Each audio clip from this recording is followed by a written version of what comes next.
Pardon, j'ai eu un petit souci de téléphone. Donc, je reprends, qu'est-ce qu'on obtient? Alors, nos fonctions sont, sur 0, sont tracées sur 0, 1. Il n'est pas très dur de voir que la fonction que pour tout x, qu'elles sont toujours comprises entre 0, que les valeurs sont toujours comprises entre 0 et 1. Vous obtenez donc quelques courbes comme ça. Voilà. Donc ça c'est la courbe pour n égale 0, pour n égale 1, pour n égale 2, n égale 3. Voilà. Donc, bon, la suite semble la suite des airs. Hein, la suite des airs. Si vous regardez l'air là-dessous, puis l'air là-dessous, puis l'air là-dessous. La suite des airs. On va dire que le 1 est ici. La suite des airs semble assez raisonnablement décroissante. Comme par ailleurs, c'est des fonctions positives, c'est des intégrales positives. Donc, on peut imaginer qu'il va y avoir convergence.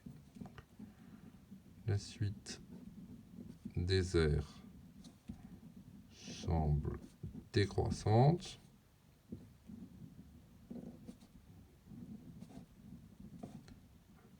Comme elle est minorée par 0, hein, parce que c'est une aire,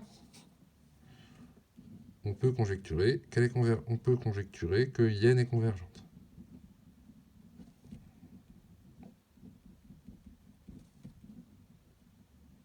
Alors pour l'instant, on n'a rien démontré. Hein. Alors, en fait, on va donc démontrer à la fois qu'elle est convergente et trouver sa limite en même temps. Et donc pour ça, on va utiliser la méthode d'inégalité des intégrales. Alors, donc on n'a pas de méthode de calcul simple, on va utiliser un procédé d'estimation.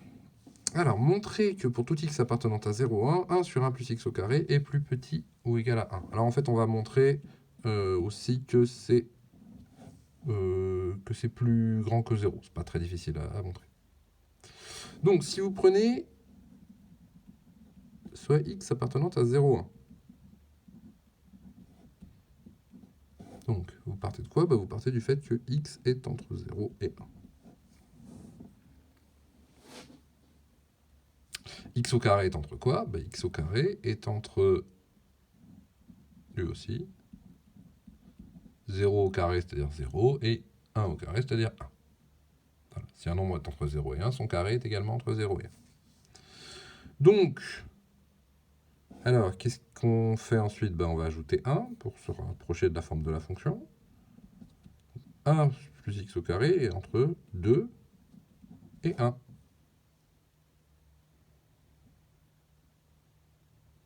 Et enfin, qu'est-ce qu'on nous demande? On nous demande que c'est l'inverse qu'on nous demande de regarder, donc 1 sur 1 plus x au carré. Et comme la fonction inverse est décroissante, sur 0 plus l'infini, je change le sens des inégalités. Voilà. Donc 1 sur 1 plus x au carré est entre 1 sur 1, c'est-à-dire 1, et 1 demi. Alors en fait, c'est même... donc on a même mieux que ce qui était demandé. Alors, on a bien 1 sur 1 plus x au carré, qui est donc plus grand que 0, même plus grand qu'un 1 demi, et plus petit que 1.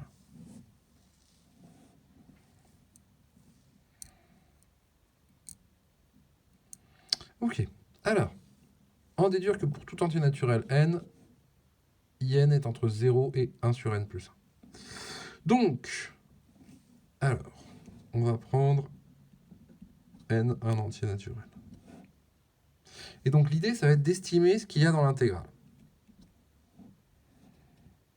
Donc, pour tout x appartenant à 0, 1, qu'est-ce que vous pouvez dire? Eh bien, on va partir de notre inégalité. Inégalité qu'on a démontrée précédemment. Ok? Donc 1 sur 1 plus x au carré est entre 0 et 1. Alors, qu'est-ce qu'il y avait dans ma suite in? C'est quoi? C'est l'intégrale de x puissance n sur 1 plus x au carré. Donc je multiplie par x puissance n, qui est positif. Donc je multiplie par x puissance n par 0, ça fait 0.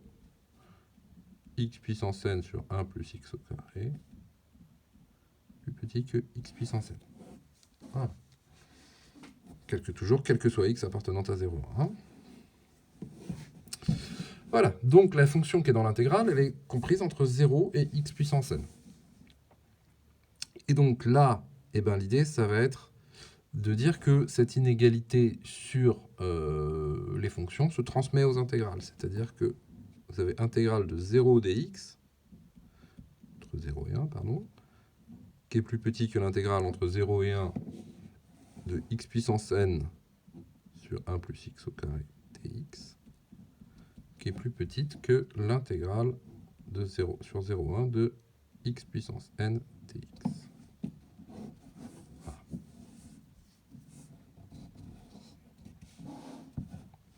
Bon, ben c'est quasiment fini parce que intégrale de 0 dx entre 0 et 1, c'est l'intégrale de la fonction nulle. Donc, ben c'est quoi? Ben ça vaut 0. Hein. Il suffit d'imaginer que la fonction nulle, hein, donc il n'y a pas d'air en dessous. Et intégrale de 0 à 1 de x puissance n dx. Eh bien ça, on l'avait déjà vu. Ça vaut 1, c'est la primitive, c'est 1 sur n plus 1, x puissance n plus 1. On voit toujours 0 et 1. Voilà. Donc ça vaut la valeur de cette fonction en 1, c'est-à-dire 1 puissance n plus 1, ça fait 1, fois 1 sur n plus 1, donc ça fait 1 sur n plus 1 moins 0. Parce que si vous remplacez x par 0, ça fait 0. Je vous avais dit, cette intégrale-là, c'est bien de la connaître. Elle est très, très pratique. Donc, voilà. Ben voilà, vous avez tout ce qu'il faut.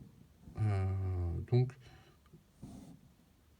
tout ce que vous vouliez démontrer, hein, parce que ça, c'est IN.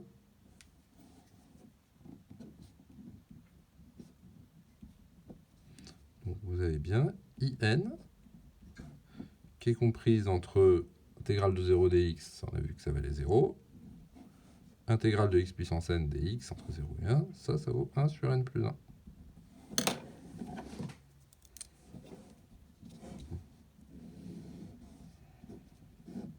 Oups. Voilà. Donc, votre intégrale est comprise entre 0 et 1 sur n plus 1. Alors, conclure quant à la convergence de la suite IN, bah, ça c'est assez facile. Hein, si vous regardez l'encadrement, le minorant c'est 0, le majorant c'est une suite qui tend vers 0.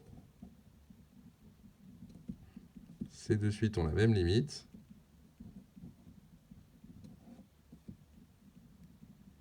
C'est-à-dire 0. D'après le théorème des gendarmes, ça se voit toujours,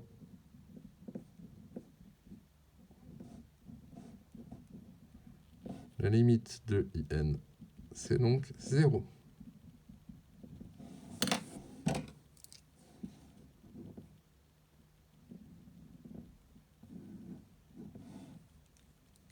Alors j'insiste sur celle-là, cette intégrale-là, elle revient très souvent. Alors attention, il faut bien que ce soit 0 et 1 hein, pour avoir cette valeur-là.